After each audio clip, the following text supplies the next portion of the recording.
The 31-year-old man, Robert Wilson, who also goes by the name Sin, worked with a gang called the Stevenson Commons Crew who operated out of Soundview.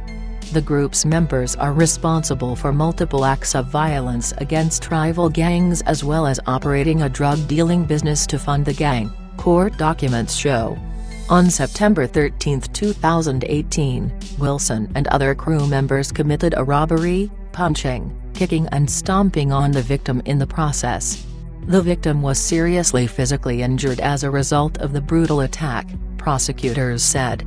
Months later, on January 6, 2019, Wilson and other gang members helped plan and carry out a shooting. Their victim was 29-year-old Nelson Ramos, a father of 3 who had just been released from prison and trying to turn his life around, Ramos' mother told News 12 following the shooting. For years, Robert Wilson filled the Soundview neighborhood of the Bronx with drugs and violence.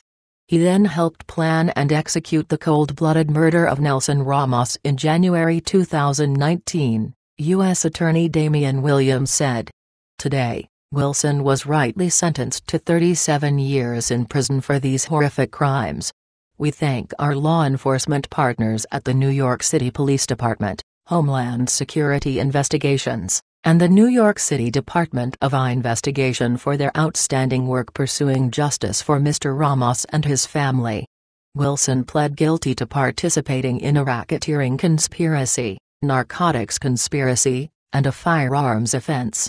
His co-conspirators, Kevin Crosby and Mark Ioannis, were sentenced to more than 2 decades in prison already, and a third associate, Yefril Brito, will be sentenced on December 7. Along with the 37 years in prison, Wilson will be subjected to 5 years of post-release supervision.